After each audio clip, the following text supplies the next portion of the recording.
my name is Dana. I'm a college 8, now Rachel Carson College graduate, graduated in 2007. And I was a literature and I was not a theater arts major. I don't know where that came from. A literature and feminist studies major, but theater was pretty cool too.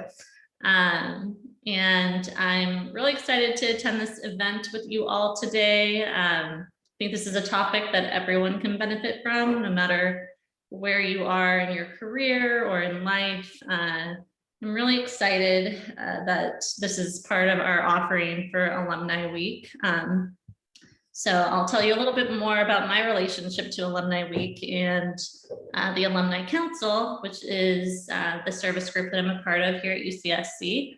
So the Alumni Council is a governing board of UCSC Alumni Association, and we're an advisory board to leadership on campus, but also connect to both staff, students, and alumni like you who are interested in being involved with the various offerings on campus, from programs to initiatives to in the classroom activities. And it's been a wonderful way to reconnect with UCSC. I'm happy to talk with anyone about it that's interested. And what's doubly special is I've gotten to know our presenter through my work on the council, April Yee. April's an Oaks 02 graduate.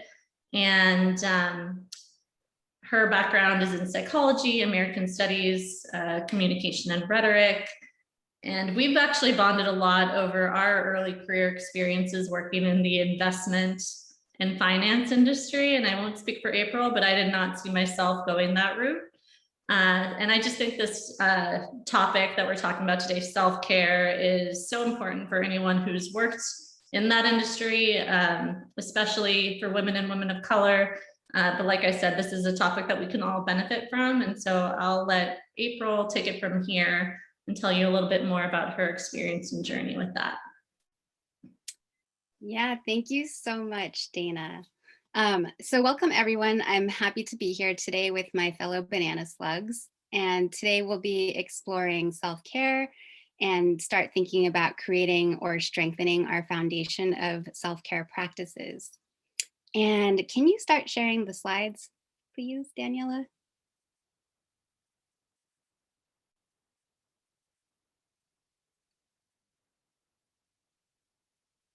Thank you. And you can move to the next slide, please. So before I introduce myself, here's our agenda for today. We'll be together for about 75 minutes until 3:15, and we'll explore these questions. What is self-care? Why is self-care important? How can we practice self-care? What are obstacles to practicing self-care? And what does taking aligned action to prioritize self-care look like? And we'll have a couple of breakout sessions with questions to think about, discuss, and then share together. And there'll be time to ask questions then too during those breakout times. And with time permitting, we can even maybe do some coaching about self-care. Next slide, please. So as Dana gave that great introduction, I'm April Yee, and I'm a holistic life coach focusing on self-care and well-being. And my background is in American studies and psychology, and I also minored in communication and rhetoric, but I think all of those contributed to sort of my career path, but in an indirect way. And I'm currently the VP of Finance for the UCSC Alumni Council. And I formerly worked in the private equity industry for over a decade. And so why is self-care so important to me? For as long as I can remember, I had this strong sense of responsibility to support myself and prove that my life was worth something. And maybe that came from being the oldest child in a Chinese American family and knowing how hard my grandparents worked as immigrants and how hard my parents worked to raise and support 3 children on their own. But I began tying my sense of self-worth and self-value to accomplishment, achievement, success, and performance. My will and determination developed around these ideas, and I needed to be reliable, not let people down, and shoulder the responsibility. So I pushed myself hard and expected things from myself that went above and beyond what others might expect from me. And that was my way to show that, yes, I'm needed. Yes, I'm worthy. And yes, I deserve to be here. But I gave others that power to determine what my value was and how I felt about myself. So, at what cost? In 2015, I contracted a blood infection, and my immune system was so weak due to the accumulated stress that I piled onto myself through work and life responsibilities.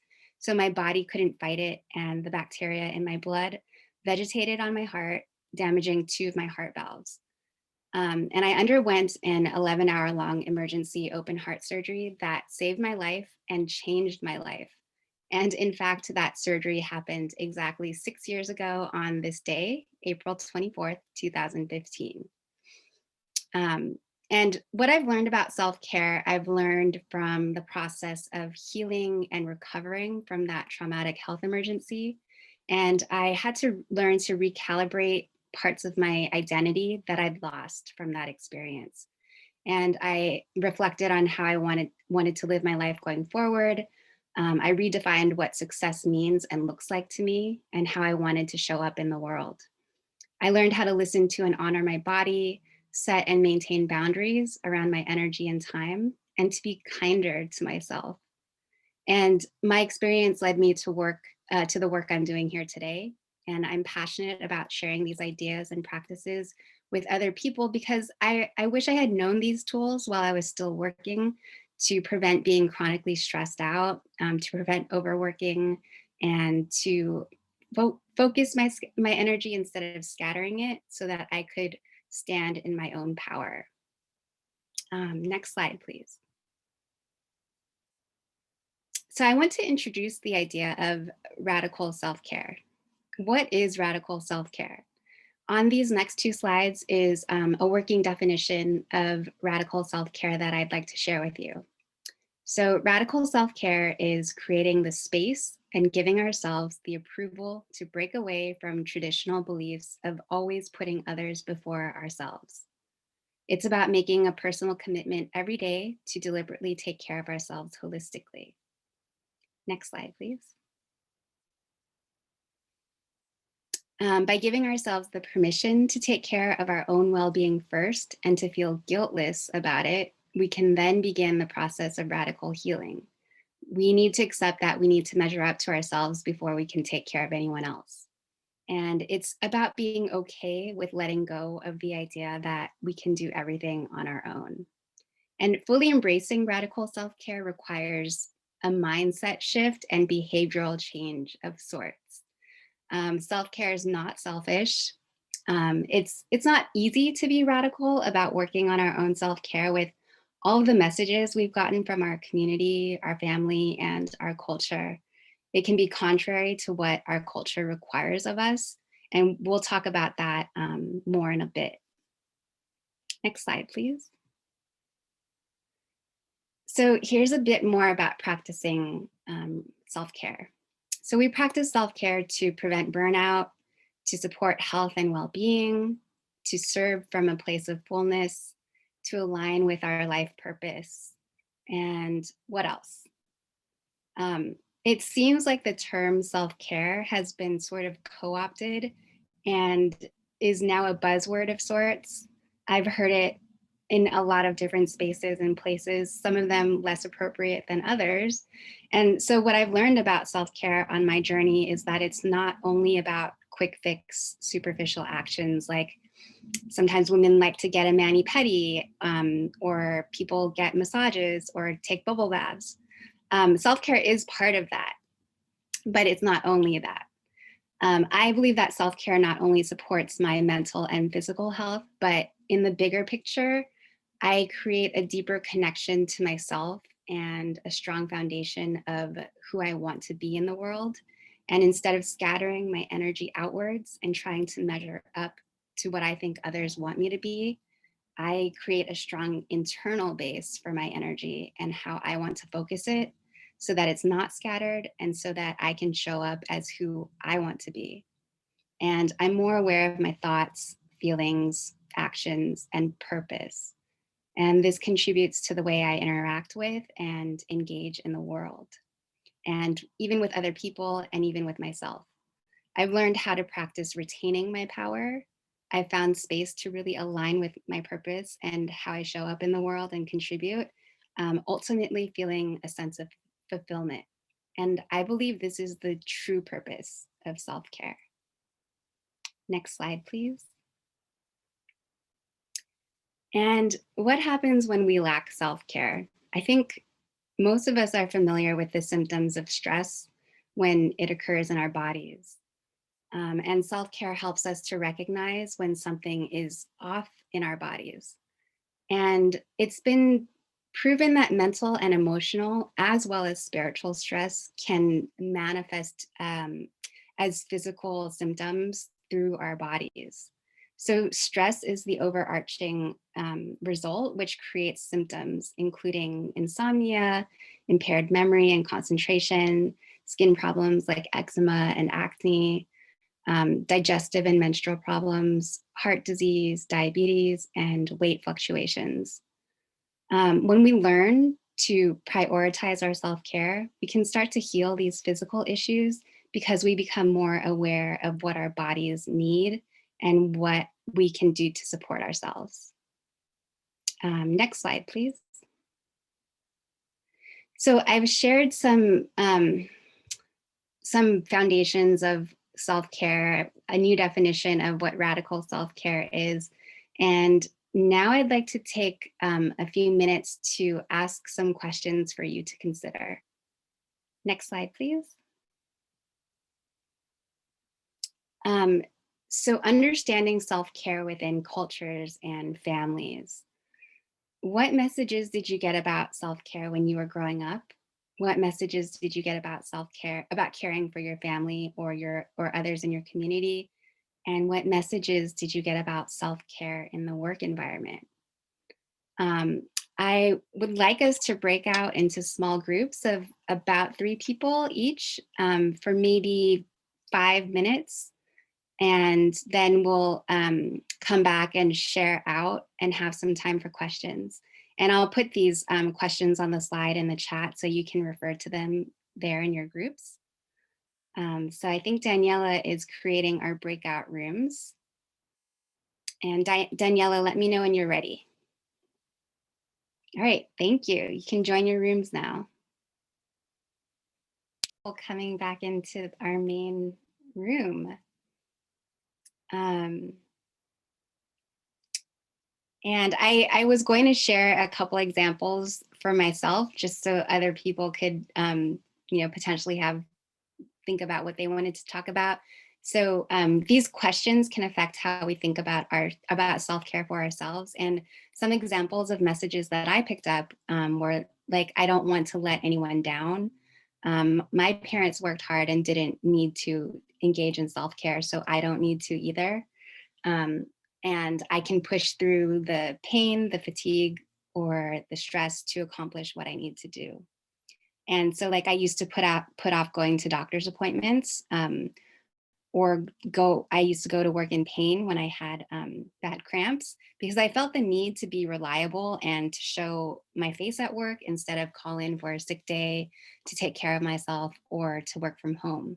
And in my industry at the time, FaceTime was very important, which partly influenced my long hours at work, and working from home was kind of looked down upon. And so I played into that instead of questioning that or standing up for what I needed. So I'm curious to hear what things came up for people. Would anyone like to share?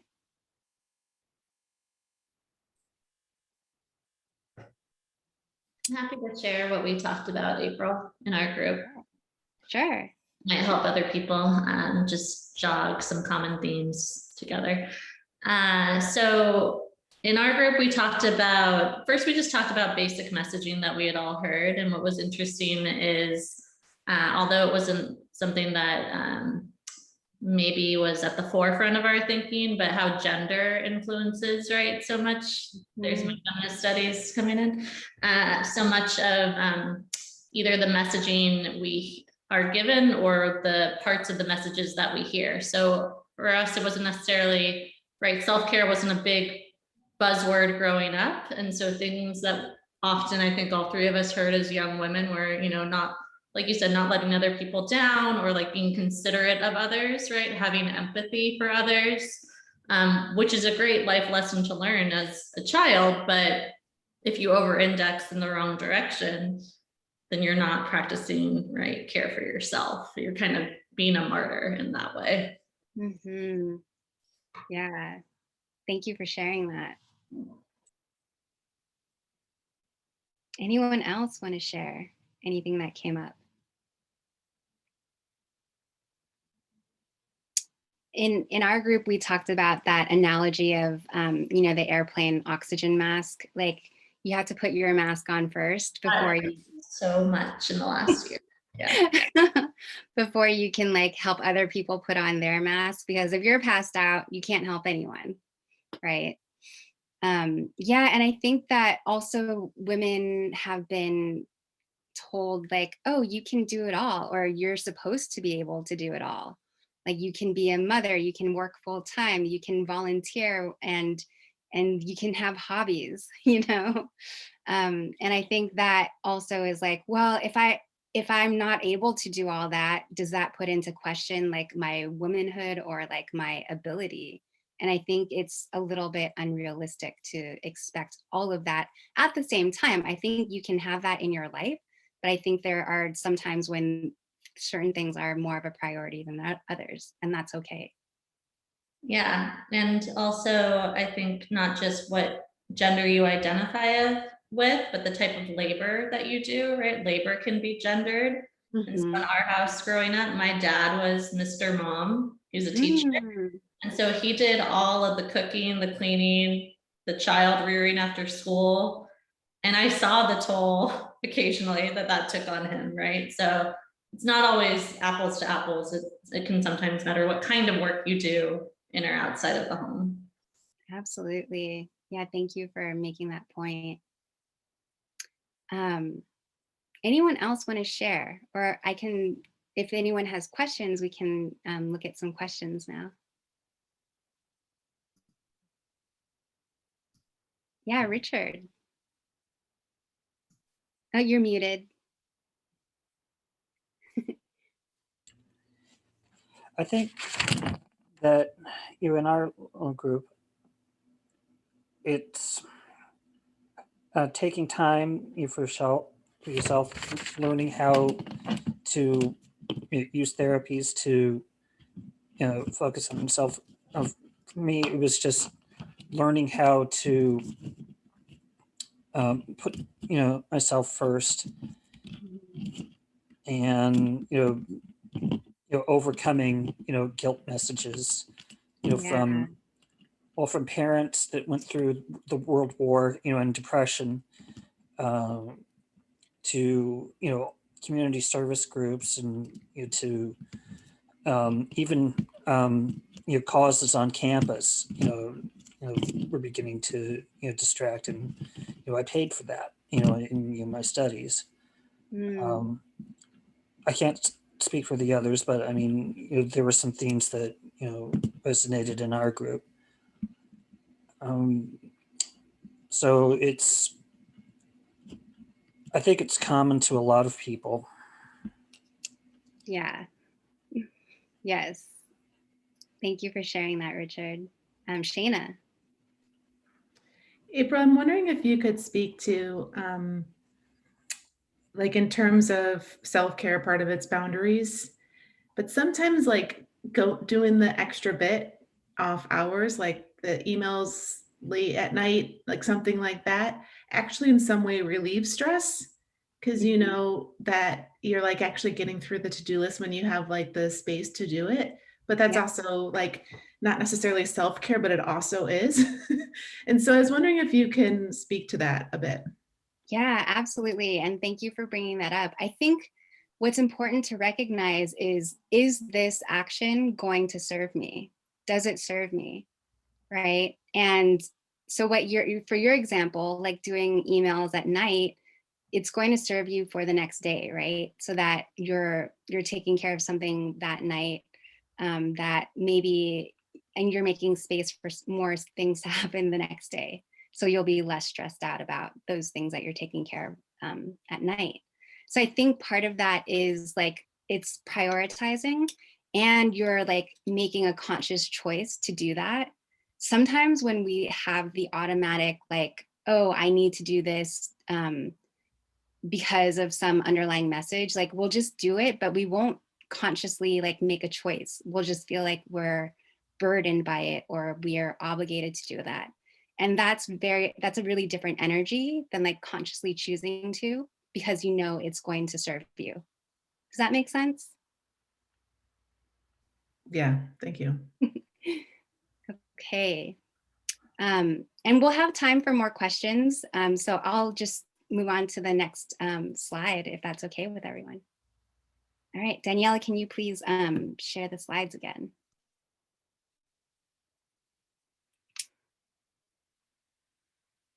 Thank you. And so thanks everyone for sharing those remarks and comments from your breakout groups.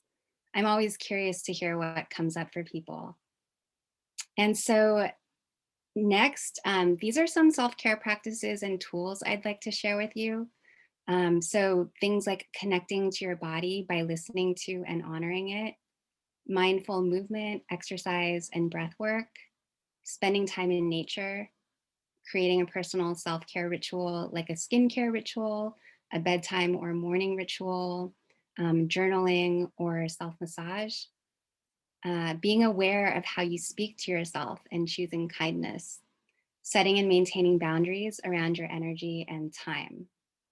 And some of these things may already be part of your self-care practices, or maybe they're things that you'd like to start incorporating into your current practice.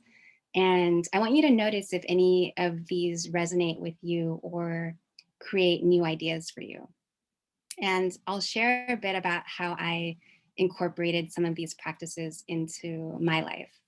So in the past, I used to just pop out of bed in the mornings and immediately be in a rush doing what I needed to do to get out of the house on time to catch my bus or train to work.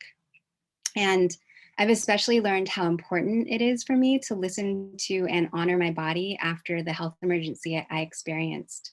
And I've created a morning routine that includes not turning on my phone until about 2 hours after I wake up, writing something called morning pages upon waking, which includes just recollections of my dreams from the previous night and anything else on my mind that morning. And that's for maybe 20 to 30 minutes. Then I do some easy stretches and yoga for 10 minutes. And I actually participate in a live somatic meditation group on Zoom. So it's with other people, which helps me to be accountable to actually do my meditation in the morning. And that's for an hour. And somatic meditation has a focus on awareness of the body and breath. So it really helps me to connect to my body during that time that I'm meditating. And after that, I can go about my day feeling grounded and present for myself and for others. And I know not everyone has 90 minutes to 2 hours to spend in the morning, but you can create a routine and timing that works for you. Because self-care, again, it isn't a luxury or frivolous, it's actually essential. And in the evening, I've created a nighttime ritual that includes washing up while I listen to a favorite podcast. And I turn off my phone by 10 p.m. I read in bed for a while, and then I turn on my sleep alarm by maybe 10:45, and I settle in to fall asleep. And I've found that having strong boundaries around my electronic devices and screens during the day helps me to be more focused. And as I settle in to fall asleep, I say some affirming statements that I want to incorporate into my subconscious, like, I am healthy, I am whole, I am worthy, I am safe, and I am supported. And I want to emphasize that these are practices because they remain as things to practice. Self-care isn't something that you'll never have to do again once you get to a certain point, but sometimes circumstances change and there will always be opportunities to make adjustments that support and serve you. And I want to offer 2 easy ways to start. So one way is more physical, and that's just checking in with your body throughout the day and seeing how it's feeling and what it might need. For example, you can ask yourself, do I need to take a break and get up to move around right now? Do I need to drink some water? Would it be nice to go outside and get some fresh air for a bit? And another way is becoming aware of our thoughts and how we speak to ourselves. So maybe this is familiar to people. We can say, I can't believe I made that mistake. I'm so stupid. How could I have done that? Why am I such a loser? I'll never get things right. And would we talk to a good friend like that if they told us about a mistake they made? Probably not. But we allow ourselves sometimes to speak to ourselves that way, right? And I want to offer that the longest relationship we have in our lives is with ourselves. And wouldn't it feel good to make that relationship loving, supportive, and kind? And to know that we have our own back no matter what. And I want to teach this really quick Kidpower skill. I work with a nonprofit called Kidpower. And it's called the Kidpower trash can. So I don't think you can see me, but I have my hand on my hip. And this hole forms the opening to your trash can. And what you do is you would take hurting words that other people say to you or that you say to yourself, and you throw them in the trash can and then say something affirming. So if you want to make this trash can, feel free to practice. Muscle memory helps. And let's use the example of making a mistake and saying, I'm so stupid. So take those words and then throw them in the trash. And then you can say, put your hand over your heart and say, mistakes are part of learning, right? And I'm wondering if someone has another example that you want to share and practice. And I can't see everyone, so you can just unmute and throw something out if you'd like.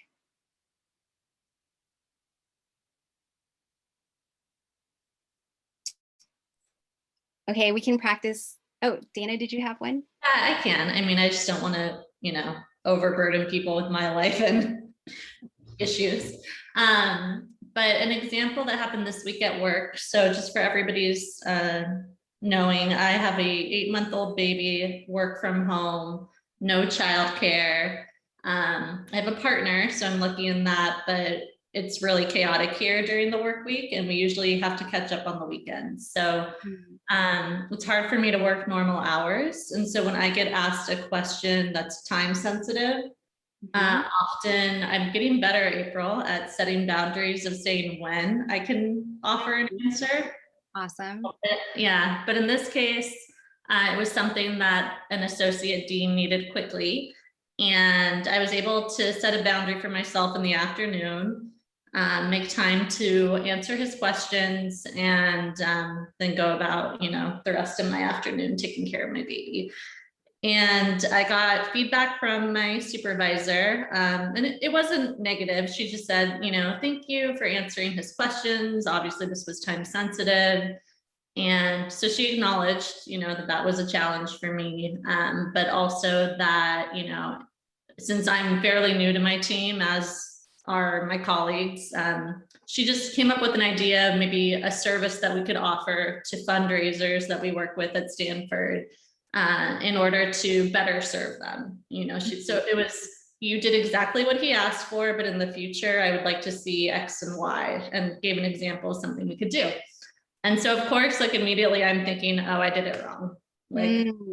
Even though I did do exactly what he asked for, but, she was kind of saying more like, I thought of something that we could do to take this a step further, which is great. And I think, initially I had that negative self-talk, but I had to take a step back and remind myself, you have a baby in a pandemic. work Yeah. from home with childcare. So it's like, I got the job done, and sometimes, not going above and beyond, which I think a lot of us who are high achievers are used to, is okay, right? Like Yeah.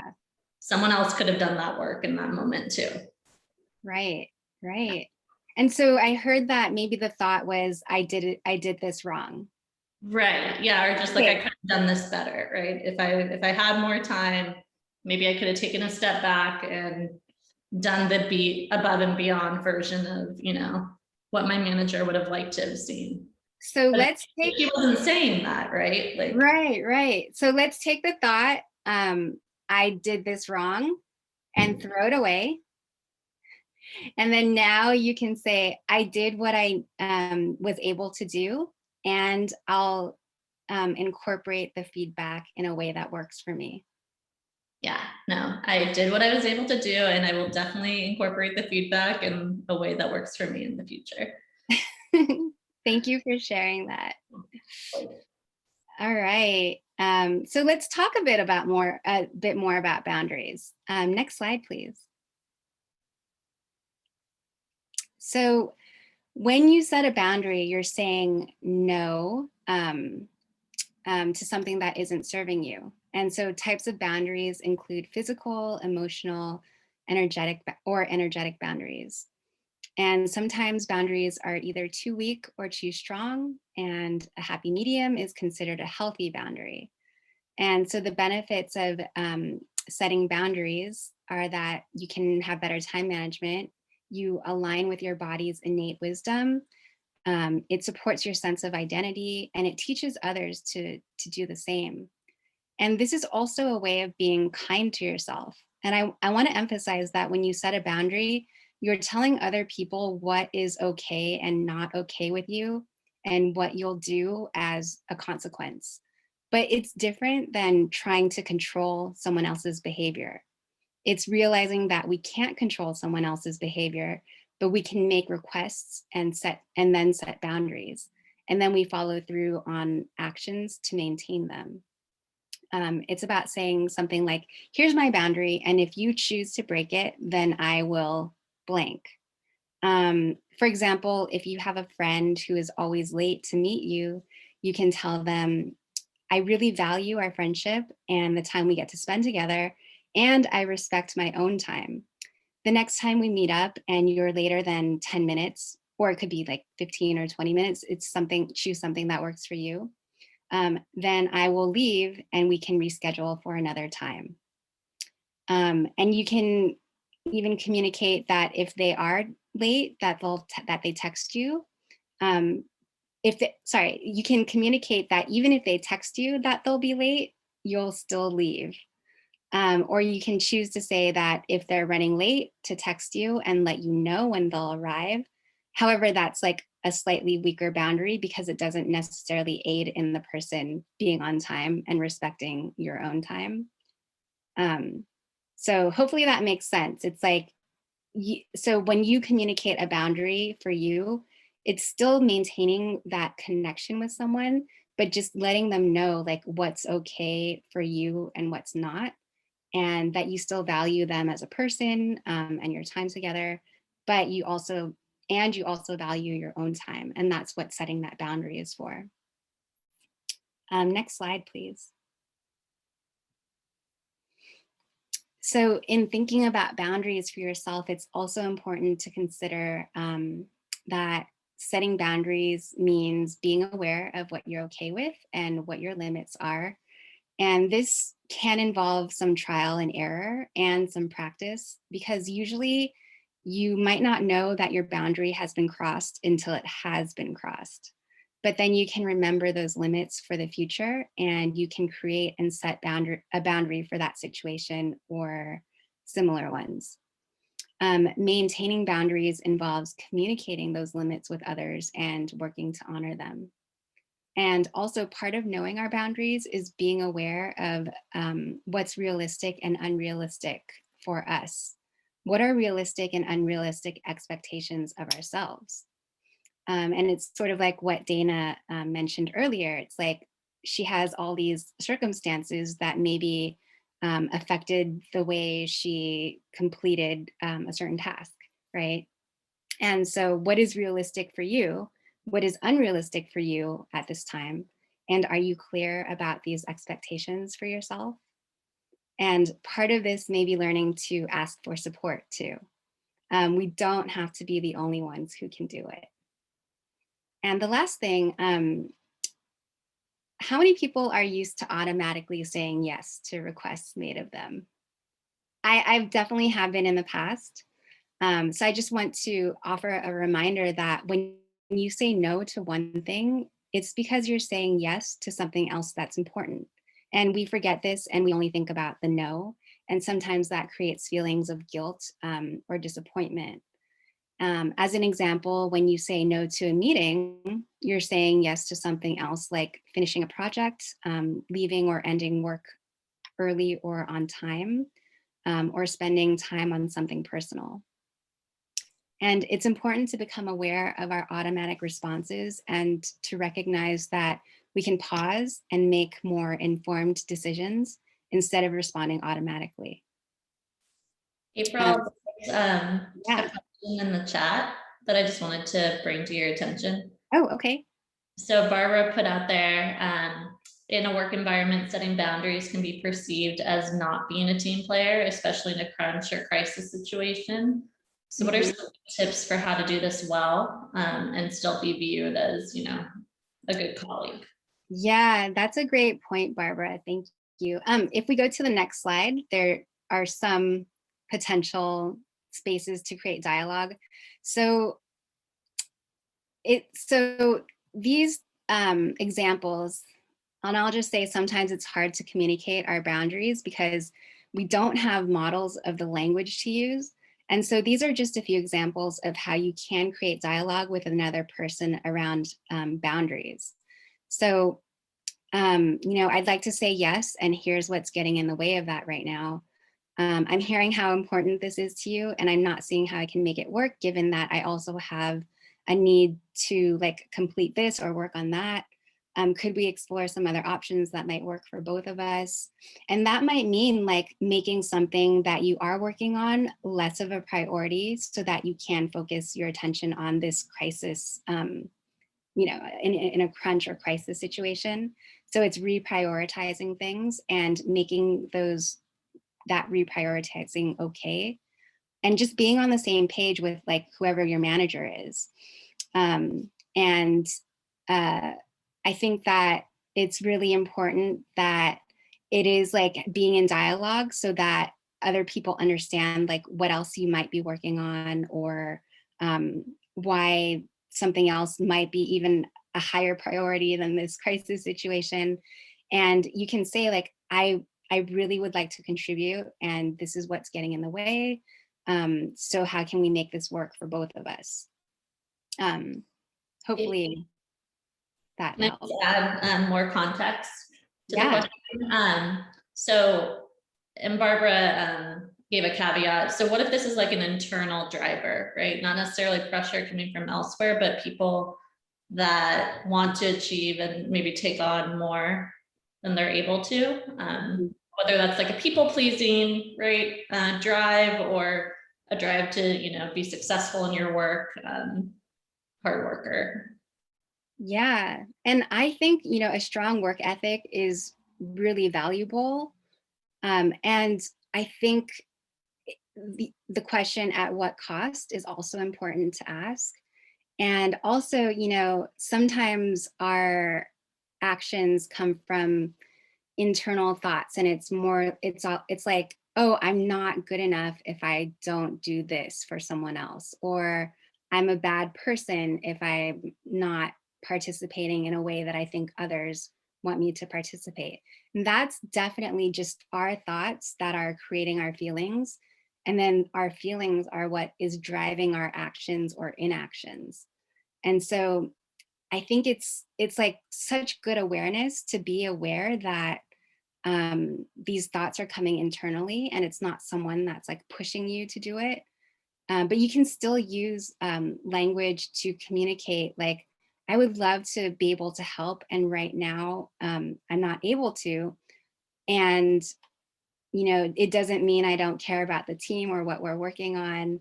And I would love to work more on this with people individually, because I think it is a big like cultural thing where it's like, I need to people please, right? And I would say that people pleasing can be a way of lying, both to yourself and to other people. And I know that concept seems really kind of outrageous, but I'd love to go into that further. Right now, maybe that we don't have time for that, but let's see. I'll get through the other slides and then we'll have about 15 minutes to like talk about that more if that's something interesting. So next slide, please. So I have a few more questions, and maybe we'll just do this in a large group, since I think our group is small enough to do that without a breakout group. So a few more questions for you to consider. Next slide, please. So what's coming up for you in thinking about radical self-care or self-care in general? Do you feel any resistance to the idea of self-care? If yes, describe the resistance. And in what ways are you thinking differently about self-care now? So let's just, and you can stop sharing. Oh, hold on. Let me put these questions in the chat. And you can stop sharing the screen for now, Daniela, and we'll just discuss these questions. Would anyone like to open it up for us?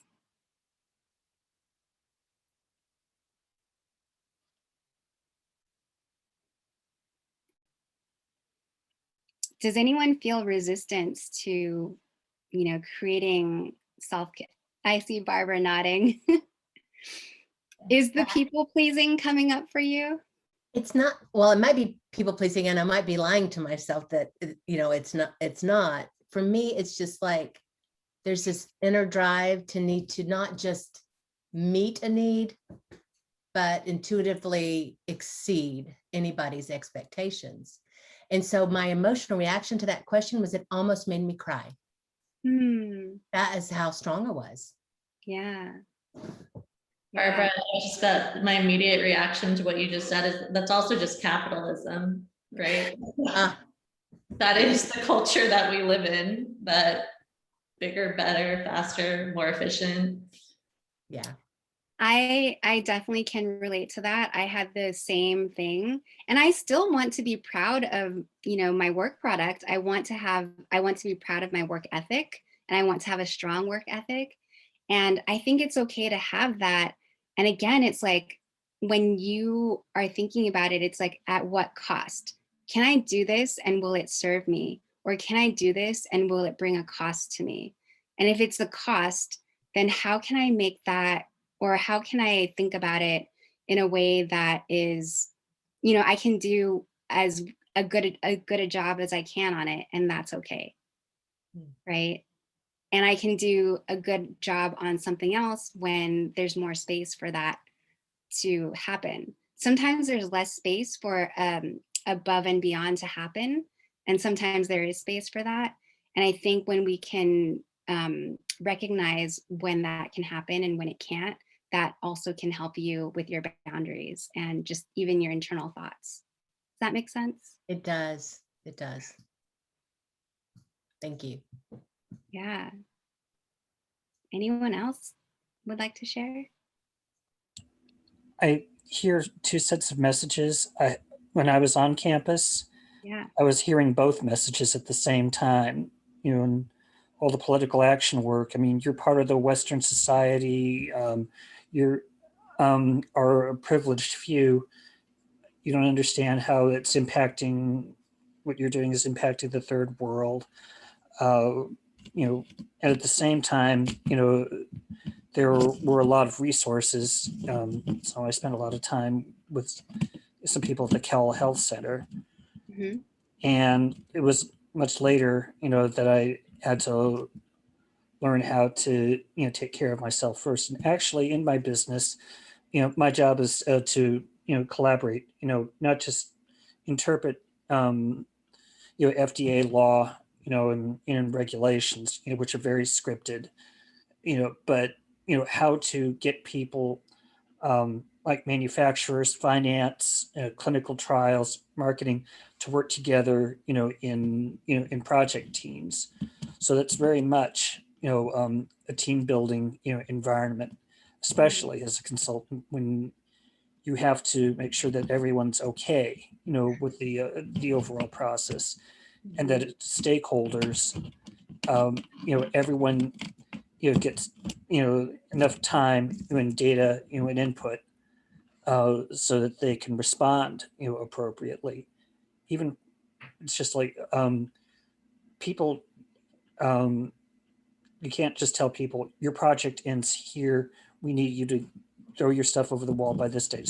No, you need to tell me how much time you need to review this report and give comments before you hand it off to the next session. For example, like clinical trials don't end right when the last patient's done. You still need time to review data. When you're given an analysis to complete from, a lab toxicology report, you have to give the chief scientist time to review the report and make recommendations.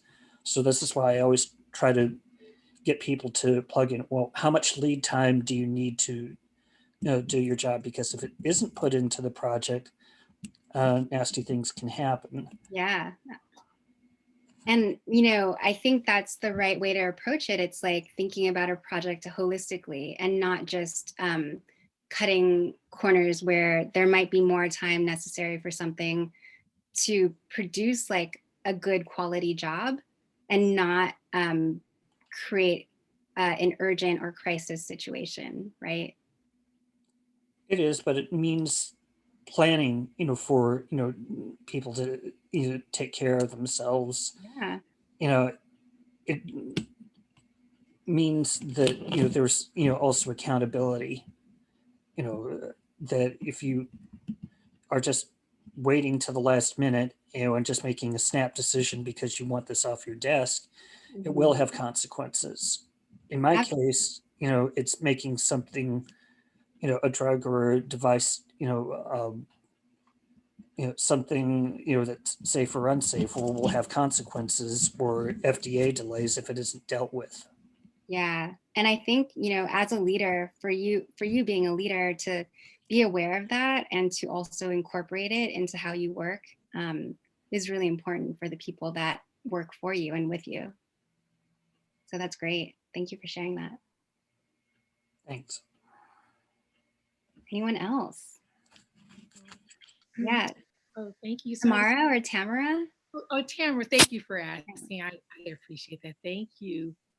I was thinking about balancing self-care with feeling like wanting to be a supportive family member and friend. And it got me thinking about becoming more comfortable with uncomfortable emotions. And so you're right, like grappling with, like for a specific example, my nephew was having a birthday party, and it was going to be about an hour and a half out from where I live. And I had worked all day, and I just felt so depleted and exhausted, and really didn't have, kind of left it all on the dance floor. And so kind of communicated to my brother that I was feeling like it might be a bit much for me to make the drive, but then feeling that I could tell his feelings were hurt. And so grappling with just the recurring thought, oh, I'm not being a great aunt, I'm not being a great sister. Although, I had a pattern of being loving and supportive and showing up. And so I think it just made me think about being at peace with uncomfortable emotions and knowing what my behavior prior to had demonstrated, and just being okay with that, and so I really appreciate what you have to say about setting boundaries and just feeling comfortable with myself and with decisions. And eventually I could tell I had hurt some feelings, but we came back around, and I think my brother understood, and we could move forward from there. But I really appreciate what you had to say about being comfortable, setting boundaries, and just moving forward from there. I love what you're sharing about the discomfort, being with those uncomfortable feelings, because, a lot of the times to avoid those uncomfortable feelings, that's when we push ourselves, right? Like, let's say you wanted to avoid the feeling of guilt or like not being a good aunt or sister, and you drove up there the hour and a half. Like, you would have shown up there tired, exhausted, and not as your full self, right?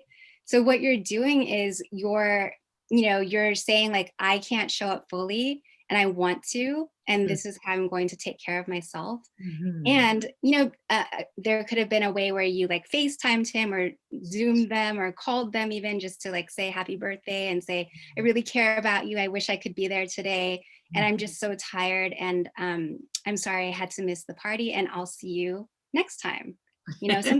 Something like that, right? So you're taking care of both people too at the same time, but you're definitely prioritizing yourself. But again, like, being uncomfortable is part of our lives, and we try to avoid that so much.